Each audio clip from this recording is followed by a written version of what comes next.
Just make sure.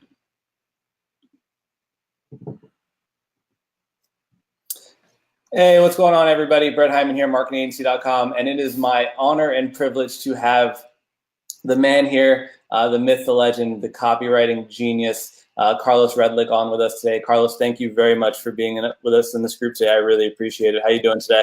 Hey, man, I appreciate you having me. This group is super fast growing from what I've seen, so I'm pumped. We're trying. You know, we got a lot of great people in this group, and I'm sure you're going to be able to add a ton of value to this group. So let's just jump right into it. Why don't you tell the group a little bit about yourself, how you got in copywriting, and how that kind of stuck for you. Yeah, definitely. So it's kind of funny. I didn't really know anything about copywriting. I used to do a lot of martial arts down in Miami, Florida, with this guy named Dwight Woods, and I started when I was 12 years old, and when I'm 32 now, when I was about 20 or 21, he told me, hey, why don't you go ahead and start teaching for me? And so I thought it was going to be super easy. I was really good at the punching and the kicking and all that stuff, but I sucked when it came to communicating. So I couldn't actually communicate the technique, so nobody actually learned. Like, I probably lost students instead of gained students because I could have been the best martial artist in the world, but if you can't transfer that over to someone else, then, how good are you, especially as a teacher? So long story short, I was really crappy with all that stuff. And so Dwight told me, he's like, you know what? Why don't we get you practicing this stuff called copywriting? Because copywriting is essentially salesmanship in print. So if you can do this writing stuff, you'll probably be able to get better when you speak to people and when you sell and when you do all that other stuff. So copy to me was kind of introduced almost as like a self-development tool, more so than like any business stuff. And then later on in life, after I had my own martial arts school, I had a couple of them in North Florida, in Jacksonville, and then I went fully online and did all that stuff. But before I even really dove into copywriting, I used it just as a tool to be able to communicate with people. That's awesome. I mean, that's absolutely incredible. It's funny, right? Because a lot of people think it's it's paid traffic.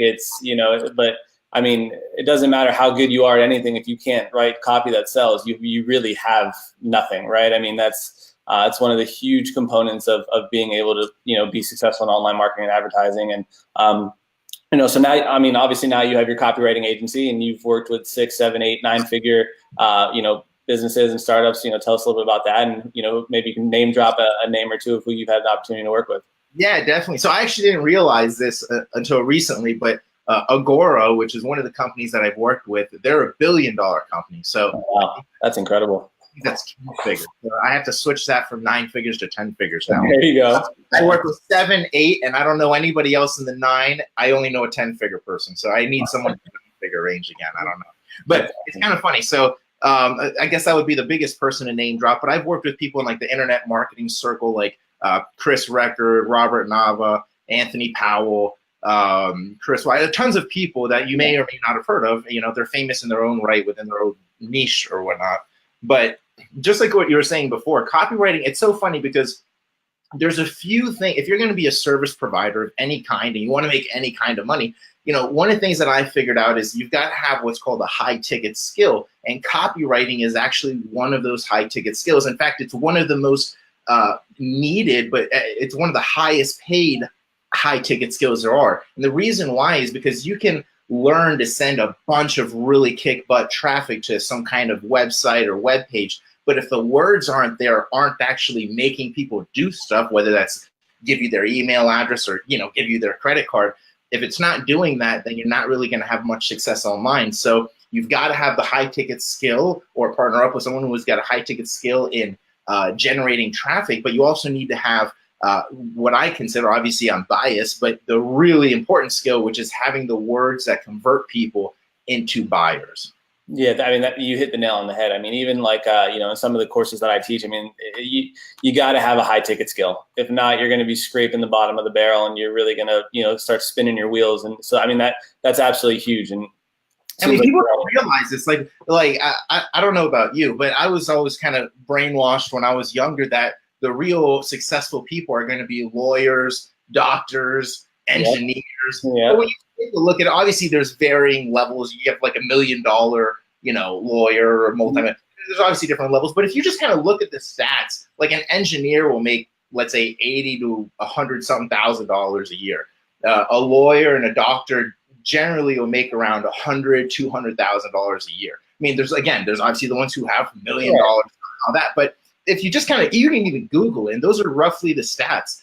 If you master a skill like copywriting, people will pay you 10 grand for one freaking sales letter. And even if you're not that good, right, you can actually sell $10,000 per month retainers. So now you can get 1, 2 clients. You're automatically at the same level as all of these other professionals who are doctors, lawyers, engineers, people who are really credible, but you could just be the person hanging out in their backyard or wherever the heck you want, because all you need is an internet connection. Yeah. So it's really like the best laptop lifestyle type of deal, because you don't have to master this technical, graphic stuff or building. You don't have to do any of that. You literally just hand in a Google document or a Word document, depending on what you use. And it kind of just makes it. It blew my mind. To me, it was fascinating, because I was like, people pay me 10 grand a month or 20 grand a month just to hand in this. Like, it's not even that hard. You know what I mean? It's true though, right?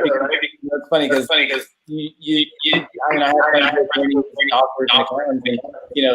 not only do they pay hundreds of thousands of dollars in education, between undergrad, grad, getting their, but that's the beauty behind the internet, is that it's limitless. If you acquire that one skill and you become really good at that one thing, I mean, like you said, you get one client paying you 10 grand a month, you got $120,000 business right there, and there's no overhead.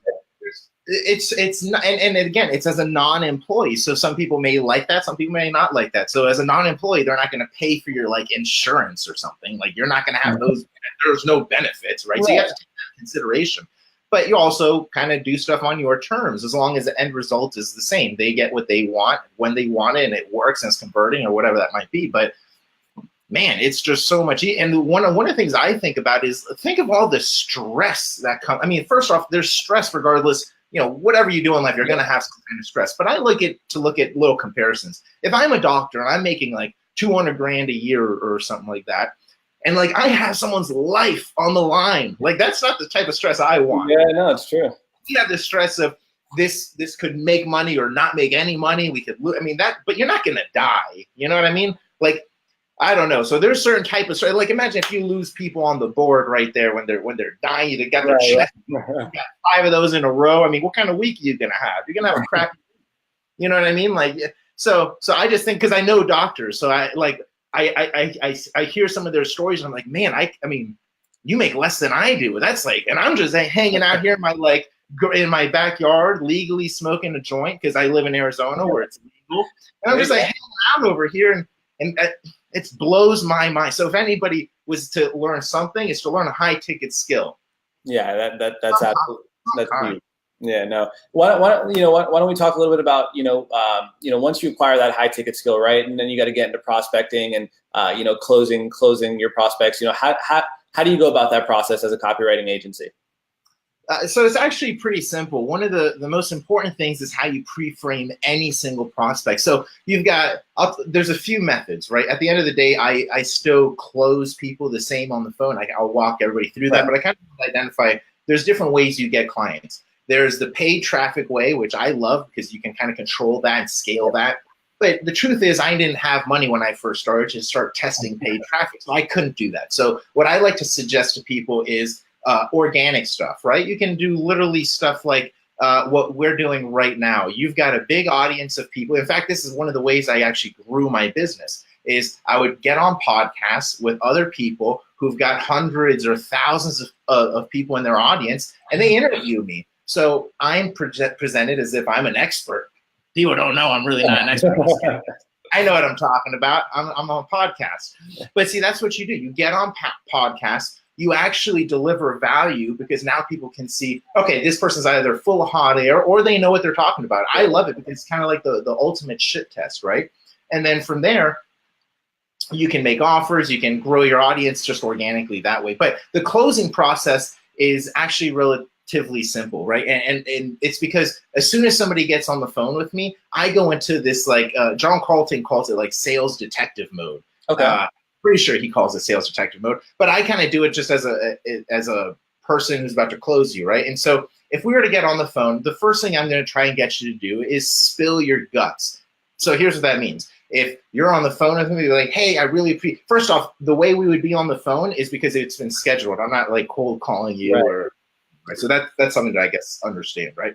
So it's been scheduled. We get on the phone. You already know I offer copywriting services. I know you're looking for something. And so generally I'll say something like, hey, I really appreciate you being on the phone. Is this still a good time to speak? And they say yes, because then I can get a mini confirmation. And then after they say that, I just go into them spilling their guts. So I say, awesome, appreciate it. I know we spoke a little bit through email or through Facebook chat or whatever about your project, but tell me a little bit more about that. Just spill your guts a little bit more about that if you want. And then they'll talk for, say, 5 minutes, 7 minutes, and then I stop them. And it's important that you do this because now it's your shot to demonstrate that you're actually paying attention and you're actually on the same page as them. Most people don't do this because what ends up happening is if you let them speak for 5 minutes, 10 minutes, 20 minutes, and you're just not saying anything, eventually there's going to come a point where they're like, are you still there? Are you listening? Hello?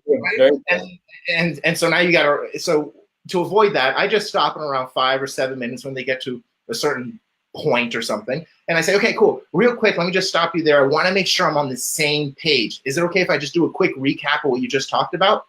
Yeah, of course that's okay. Shit, no one does that. Right. Okay, perfect. So you basically want to do blah, blah, blah, blah, blah. Is that right? Yes, that's right. Sweet. Now, tell me a little bit more about this other point. Spill your guts again, if you don't mind. And I get them to go into it again because now they're invested in the conversation. Right. And so essentially, I lead them down this path where I recap the conversation, and then eventually, based on what they just said, I say, do you mind if I, based on what we just talked about, seems we're on the same page, right? Yeah, okay, great. So do you mind if I make a suggestion on the type of plan we should do moving forward? And you just shut up, let them say, yeah, pitch me, right? That's essentially what you're saying. Okay, cool. So based on everything we just said, I think we need to do blah, blah, blah, blah. And the total investment is $20,000, 50% upfront, 50% afterwards, and it'll generally take 4 to 6 weeks, but I like to complete it a lot sooner.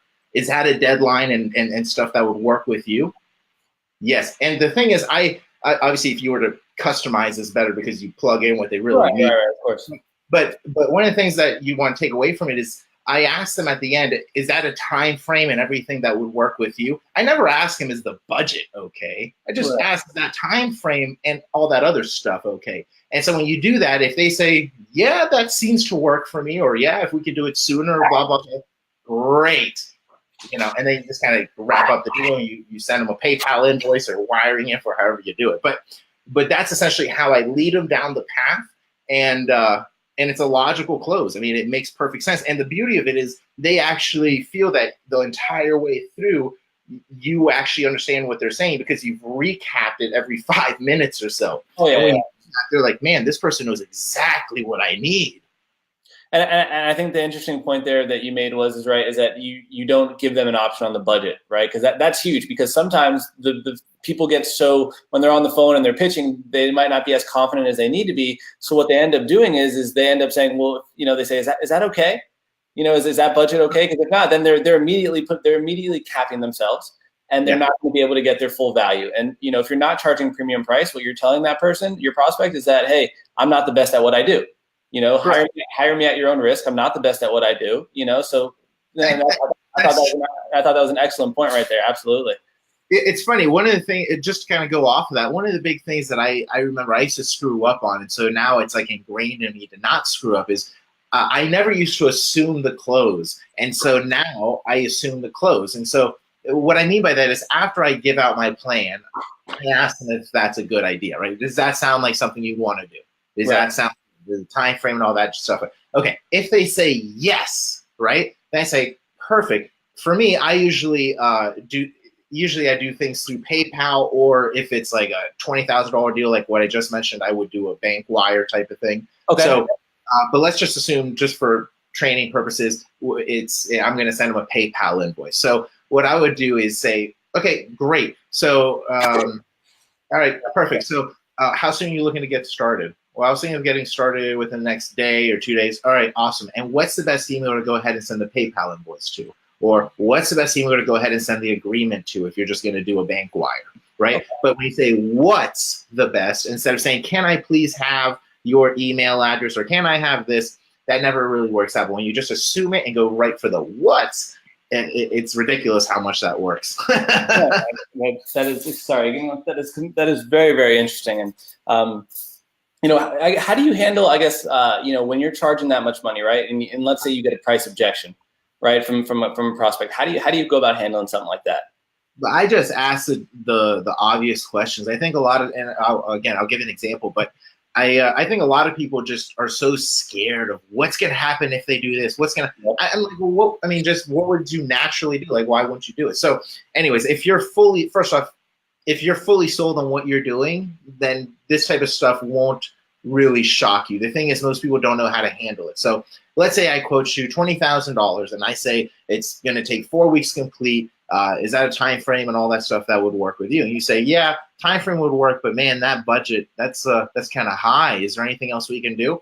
I say, hey man, I totally understand. Well, that's one of the reasons we actually break it up into 2 transactions. And I say transactions versus payments. That's why I like to handle it in 2 transactions. So it's $10,000 up front and then $10,000 when it's done. Does that work for you? Well, let's say they're really just, well, I don't know, man. That's $10,000 up front. It's still, I really don't know. Can we just knock it down $10,000 total?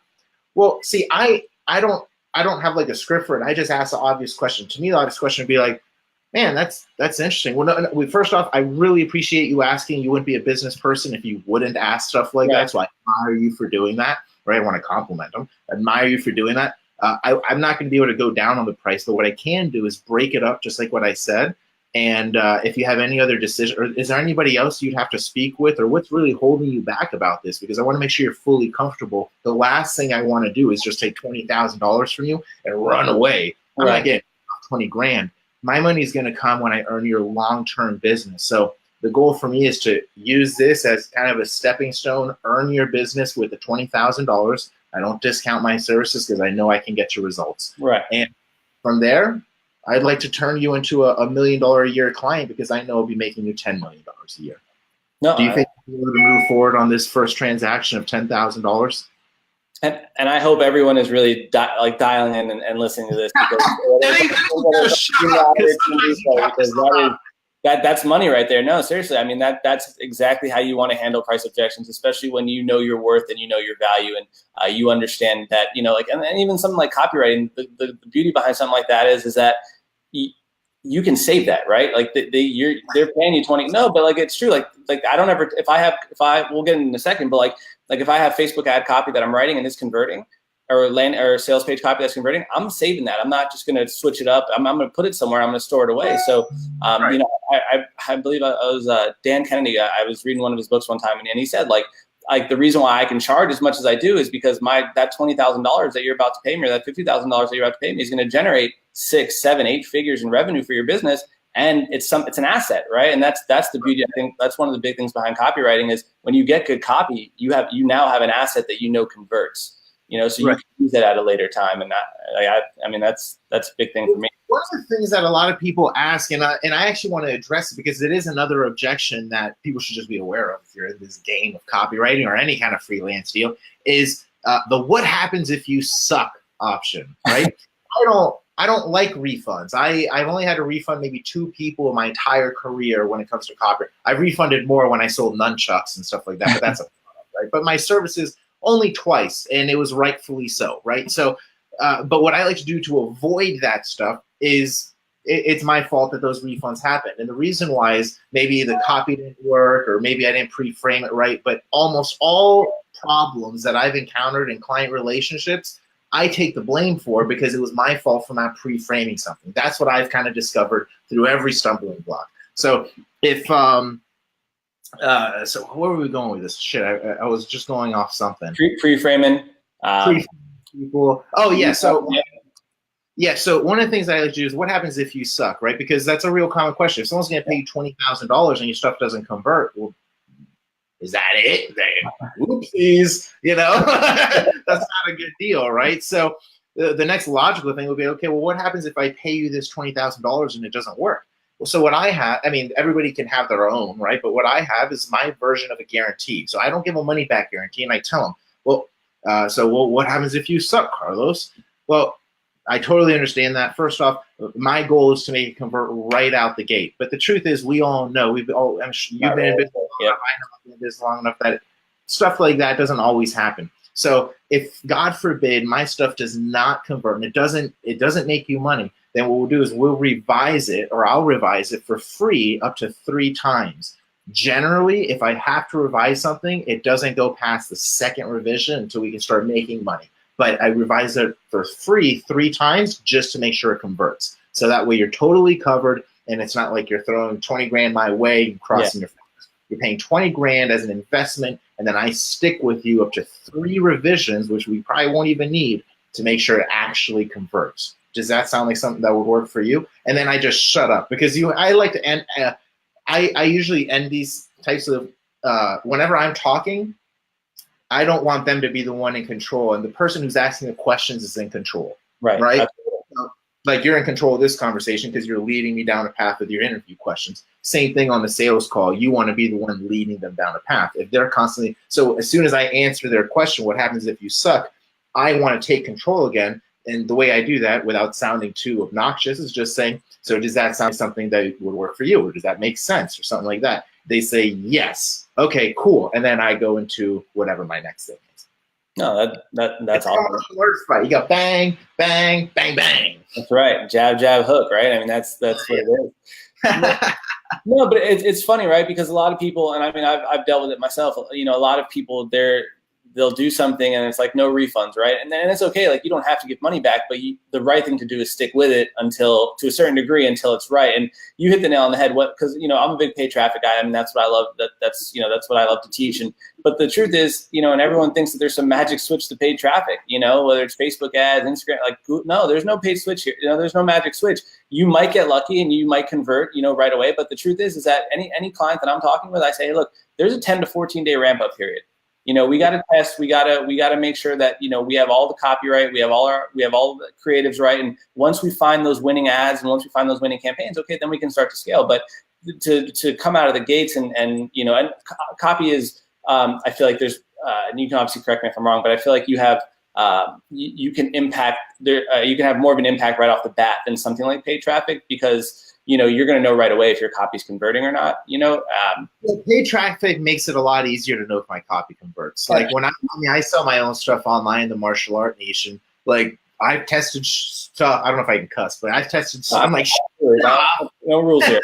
No rules. Yeah, so I tested stuff in the martial art niche that I thought was going to crush, and it just didn't work out. Like, I just had my market totally wrong, and Facebook ads told me that in like 2 days or 3 days. Just because it told me in the analytics, I was talking to people who were really 20 years old in my copy, when I should have been talking to people who were 45 to 60 years old, because that was really my audience, which just didn't make sense to me, but it does now. So paid traffic is huge, because it actually helps you get better with copy. For anybody that's trying to figure out, how do I get good at copy? First off, there's definitely like formulas and fundamentals you can follow. And if you follow it, more often than not, you'll generate some kind of result that would have been better than if you didn't follow it. Right? That's from my experience, from showing tons of people's stuff. I'm a huge fan of formulas. The thing is, a formula and sticking within that, it's kind of like you got to put yourself in the box to make a certain amount of money, right? And get good, I guess I could say, right? With that skill set. And then when you get good enough, now you can start testing new shit and think outside of the box. But you got to get yourself in the box for a little bit, learn the formulas, learn the foundations. Because if you do that, you can, like, for example, if you're going to write a Facebook ad, one of the formulas that anybody can do is, there's actually 5 steps, and there's 2 formulas. Both of them stem from these 5 steps. Is it cool if I share it? I don't know how much time. Absolutely, please. Yeah, no, go ahead. Please. Yeah, extremely valuable. So there's 5 steps, and so here's how I like to look at it. There's 2 types of Facebook ads in copy-wise, right? There's a long-form Facebook ad, and there's a short-form Facebook ad.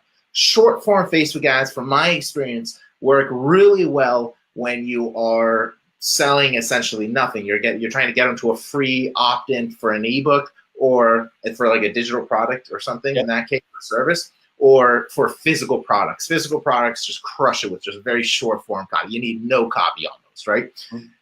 For stuff that's like you're selling a high ticket product through a webinar or something like that, or maybe you're trying to get a phone lead or something, Long copy works really well because it pre-qualifies them a lot more. The thing is, how do you write long copy? So there's actually 5 steps to doing it.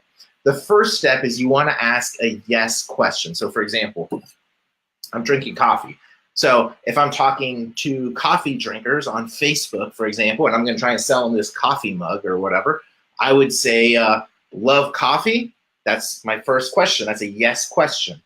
The next step is I'm going to have a story to relate to them. So the story in this case could be, one of the things I love about coffee, or one of the things I've always struggled, I'm making this up on the spot. One of the things I've always struggled with is, which actually proves why the formula works. You can do stuff like this. Okay, story to relate, it's number 2.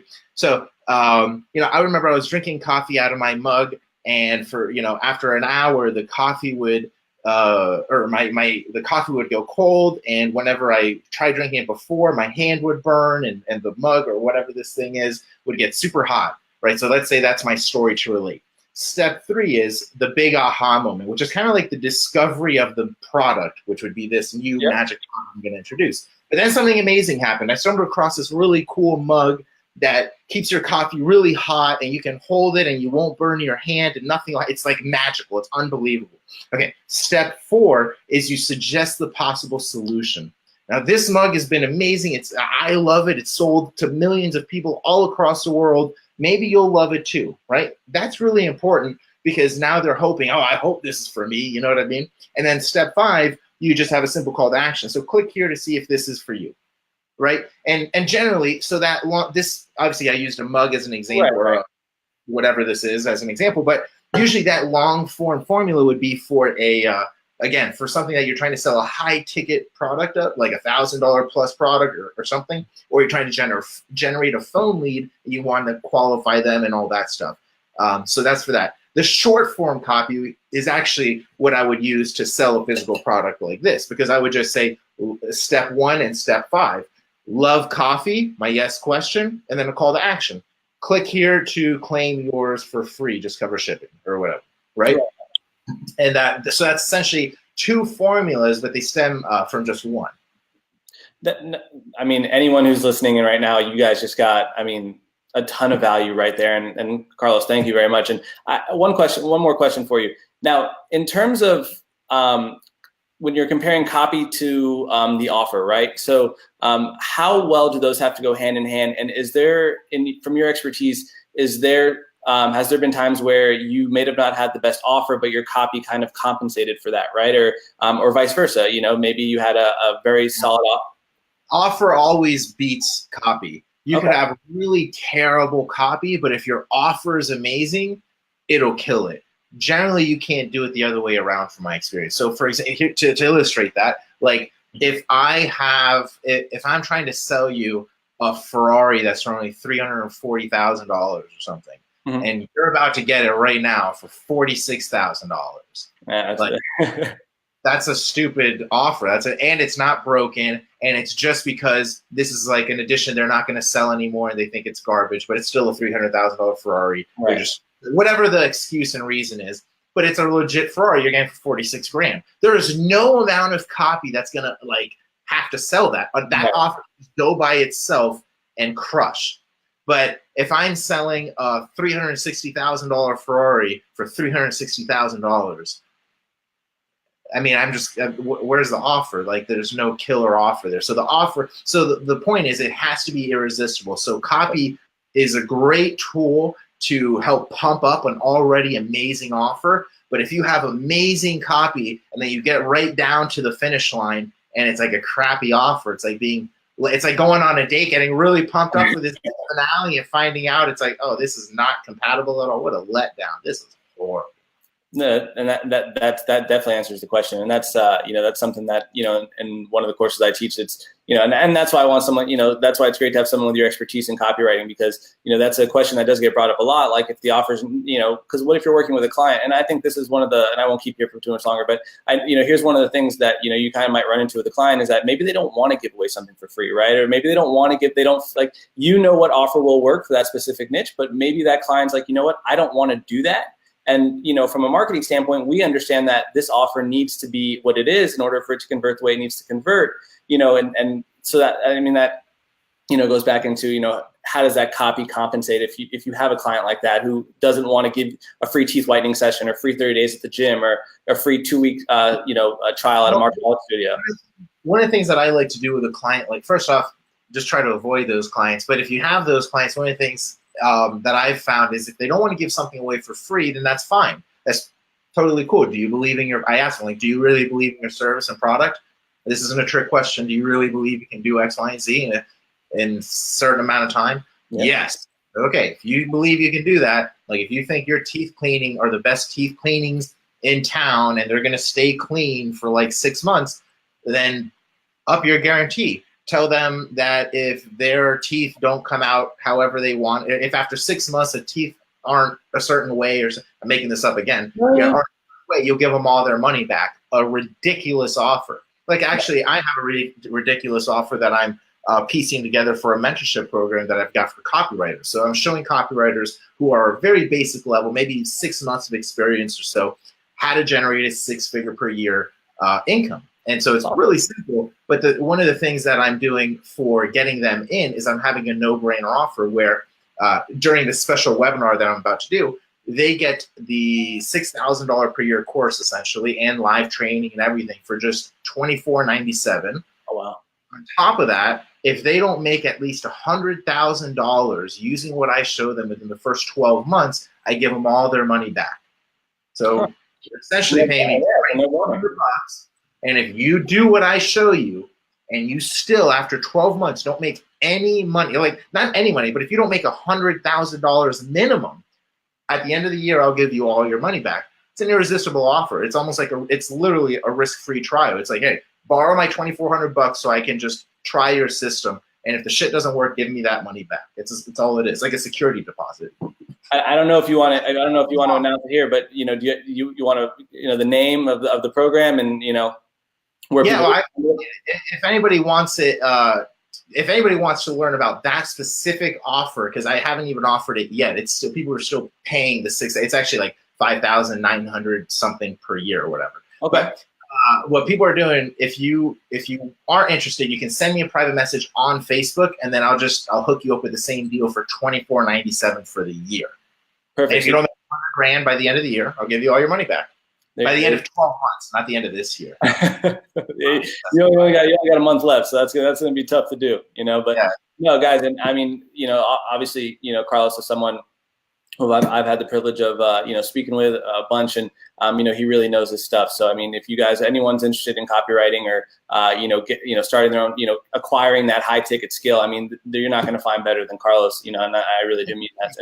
Thank you. Absolutely. And Carlos, we're going to wrap it up. I don't want to take up too much of your time. And thank you again for joining us in the group. And, I really, really appreciate it. And if you have any last words, you want to, any piece of advice or any more value, I mean, you've provided over the top. So I do appreciate that. But if there's anything else you want to close up with, please, Yeah, if anybody is interested in just learning more about copywriting, maybe you don't want to take my program or any of that, that's cool. I've got some books on Amazon. Just send me a friend request on Facebook and then shoot me a private message so I know who you are, and we can just connect that way. That's probably the first thing to do. Send me a private message on Facebook.